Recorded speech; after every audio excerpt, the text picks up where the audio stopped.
What is up, everybody? I'm hoping you're all well and welcome back to Film Friday. Apologies for the 3-week gap between this particular series. On the days that I normally film my Film Friday reviews is normally a Thursday. Every single Thursday for the past 3 weeks I've had something on, something's come up, whether that be seeing my family or seeing an old friend of mine or even just doing some filming down in Birmingham, which was also fantastic. Something just kept coming up and preventing me from filming on that particular day, but I'm free today, so I'm bringing back Film Friday. Let's get straight back into this. For those of you who don't know, what I do is I use my handy little My Movies app, give it a little shake, and whatever movie it chooses out from my collection at random would be the movie that I review for you guys. So without any further delay, let's see what this app has for me today.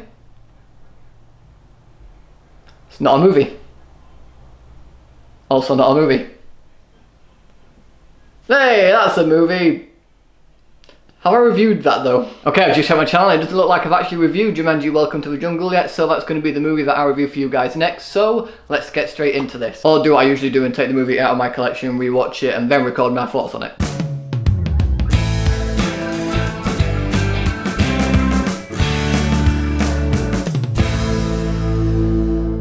Jumanji Welcome to the Jungle. So Jumanji Welcome to the Jungle is the sequel to the 1995 Robin Williams starring film Jumanji. It is a classic in my eyes, one of the movies that I grew up with as a child. I love that film. It stars the charming and ever so charismatic Dwayne Johnson, the always hilarious Kevin Hart, the incredible and beautiful Karen Gillan, and of course the always lovable, always hilarious Jack Black in the leading roles. And this movie sees 4 teenagers who go to the same school together get put in detention where they're down having to pull paper clips out of magazines, but while there they discover this old video game. It should probably also be mentioned that the old board game turned itself into a video game after realising that board games were now obsolete. Because movies got a movie and Jumanji's got a Jumanji.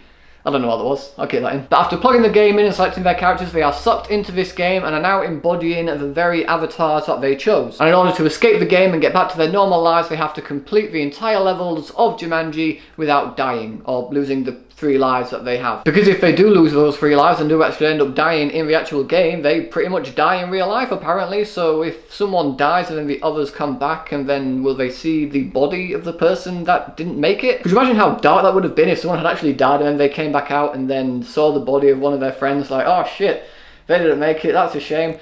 I don't know where I'm going with this, I got very sidetracked. Let's talk about the movie. I have to be honest, when I first saw the trailer for this movie, I wasn't all that excited by it. It didn't really do much to grab my attention, it didn't excite me in any sort of way. As much as I love the main actors that are in this film, I just wasn't all that bothered. I thought the trailer looked a little bit shit. But after walking out of the cinema, having seen it, I did see this film in the cinema. I didn't just buy it on Blu-ray and watch it from there. I did go and see it in the cinema.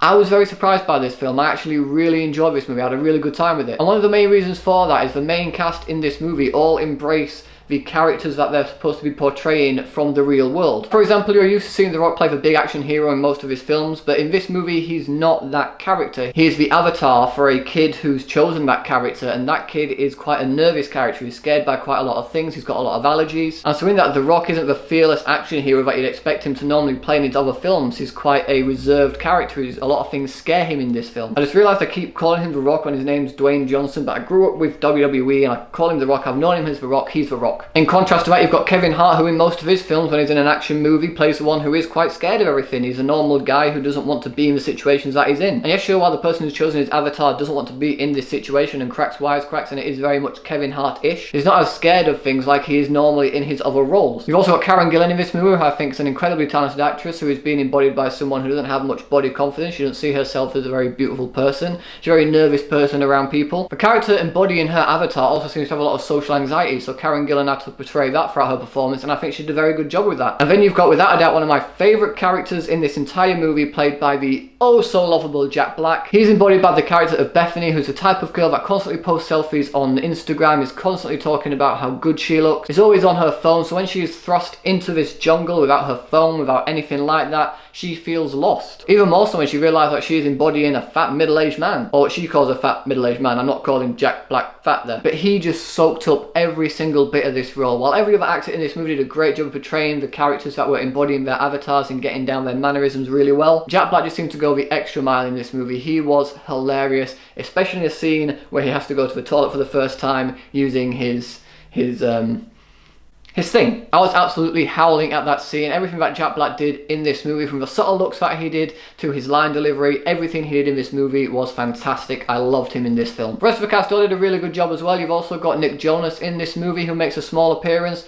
and for the appearance that he's in, he's really good. I didn't feel like he was out of place in this movie. He bounced off of the others really well. It didn't feel like they were throwing another famous face at the screen for the sake of it. It felt like he had a purpose in this movie, which he served, and his performance was really good by the end. You've also got Bobby Cannavale as the main villain in this movie, and while I absolutely adore the actor, and I may have mispronounced his last name there, his villain is very one-note in this movie. There's not really much to him. He's your basic generic villain who's had this gem stolen off of him, and he's coming after the good guys who now have this gem, who are trying to put it back where it needs to be to save Jumanji. And other than that, there's not really much else to him as a villain. He does villain stuff. He kills people when they let him down. He threatens our heroes constantly by coming after them. Other than that, there's not much to him, which is a shame, because while Bobby does a good job in the film, the character itself just isn't fleshed out enough for me to really care. The movie also pokes fun a lot of the way video game logic works. Obviously, Karen Gillan in this movie is wearing quite a skimpy outfit, but they do draw attention to that in a way that says, how come all these girls in video games are dressed like this in the middle of a forest? They've got a backpack that basically holds unlimited shit. When an NPC mentions a letter that he's given to you that then appears in your hand and you start reading it, that happens, they draw attention to that. There's also a moment where they have a bit of a cutaway scene. There's a lot of good video game tropes in this movie that they do pick up on and make fun of. And as a video game fan myself, I like playing a few video games here and there. It was quite refreshing to see people taking the mick out of tropes that we just accept in video game logic. The only issue I really had with this movie, other than Bobby Cannavale's villain being pretty one-note and bland, is the movie did establish that there were cutscenes that these characters could see. However, there are also scenes in this movie which are there to show the villain's plans, but it's not done as a cutscene. And because we're supposed to be in this video game sort of style, we're supposed to be following these main characters throughout their journey, passing from level to level,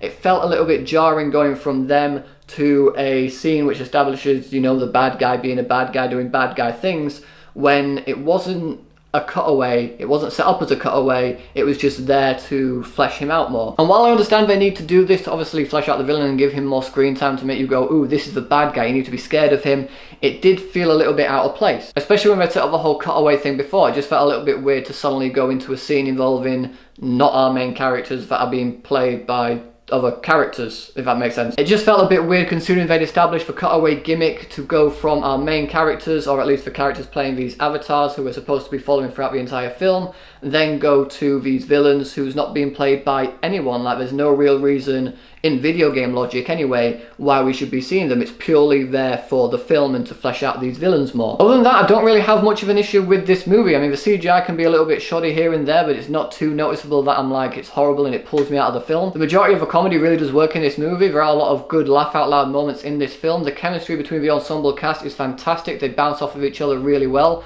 Honestly, it's a lot of fun. I didn't expect it to be a lot of fun when I first watched it. I mean, I now own it on the Steelbook Edition Blu-ray. I do enjoy the sequel as well, but not as much as the first one. I don't know if I'm going to get a chance to talk about the sequel one day, so I thought I'll mention that now. And if I do get a chance to talk about it one day, I'll go into more detail from there. But as for Jumanji Welcome to the Jungle, it's a really good time. I highly recommend checking it out if you haven't already. And so for all those reasons, I'm going to give Jumanji Welcome to the Jungle 4 stars.